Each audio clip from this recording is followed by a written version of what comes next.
സംസ്ഥാനത്തെ ആദ്യ ഓഷനേറിയവും marine biological മ്യൂസിയവും കൊല്ലത്ത് സ്ഥാപിക്കുന്നതിന് അനുയോജ്യമായ സ്ഥലപരിശോധന തുടങ്ങി. മന്ത്രി കെ.എൻ. ബാലഗോപാലിന്റെ നേതൃത്വത്തിൽ വിദഗ്ധർ 2 സ്ഥലങ്ങൾ സന്ദർശിച്ചു. മത്സ്യവിനോദ സഞ്ചാര രംഗത്ത് രാജ്യാന്തര തലത്തിൽ കേരളത്തിന്റെ അഭിമാനം ഉയർത്തിക്കാട്ടാനും സമുദ്ര ശാസ്ത്ര ഗവേഷണവും ബോധവൽക്കരണവും ലക്ഷ്യമാക്കി പൊതു സ്വകാര്യ പങ്കാളിത്തത്തോടെ 200 കോടി രൂപ മുതൽ മുടക്ക് പ്രതീക്ഷിക്കുന്നതാണ് പദ്ധതി. സമുദ്ര ജൈവ വൈവിധ്യങ്ങളുടെ സംരക്ഷണം, അത് സംബന്ധിച്ച ശാസ്ത്രീയ പഠനങ്ങളുടെ പ്രോത്സാഹനം, പരിസ്ഥിതി സംരക്ഷണം, ടൂറിസം വികസനം, പൊതുജന പങ്കാളിത്തം എന്നീ പ്രധാന മേഖലകളെ കേന്ദ്രീകരിച്ചായിരിക്കും പദ്ധതിയുടെ രൂപകൽപ്പനയെന്ന് മന്ത്രി കെ.എൻ. ബാലഗോപാൽ പറഞ്ഞു. കടലിനടിയിൽ തന്നെ കയറിപ്പോകുന്ന പോലെ മത്സ്യങ്ങളെ കാണാൻ പറ്റുന്ന സൗകര്യം ഉണ്ടാകുന്ന വലിയ സംവിധാനമാണ് ഓഷനേറിയം. ഓഷനേറിയം വലിയ ചിലവുള്ളതാണ്. ഗവൺമെൻറ് ഒരു ഓഷനേറിയം സ്ഥാപിക്കുമെന്ന് ആലോചിച്ചു.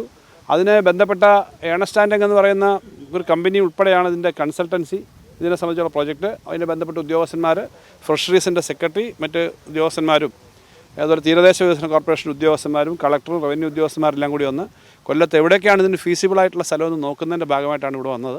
ടൂറിസത്തിന് ഏറ്റവും കൂടുതൽ അട്രാക്ഷൻ വരുന്ന, ധാരാളം ആളുകൾ വരുന്ന ഒരു പദ്ധതിയായിരിക്കും ഓഷനേറിയം. ആ ഓഷനേറിയത്തിൻ്റെ 3-4 സ്ഥലങ്ങളിൽ ഏറ്റവും ഫീസിബിളായിട്ടുള്ള സ്ഥലം അവർ നോക്കുകയാണ്. വന്നു കഴിഞ്ഞാൽ ലക്ഷക്കണക്കിന് ആളുകൾ ഒരു വർഷം കാണാനായിട്ട് വരുന്ന ഒരു വലിയ പദ്ധതിയായിരിക്കും. കൊല്ലം, തിരുമുല്ലവാരം, താന്നി എന്നിവിടങ്ങളിൽ 4 സ്ഥലങ്ങൾ സംഘം സന്ദർശിച്ചു.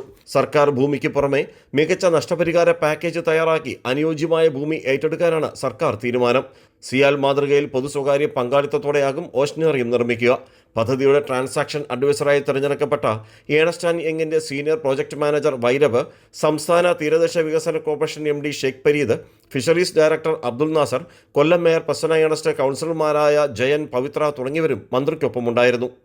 രാജ്കുമാർ, കൈരളി ന്യൂസ്, കൊല്ലം.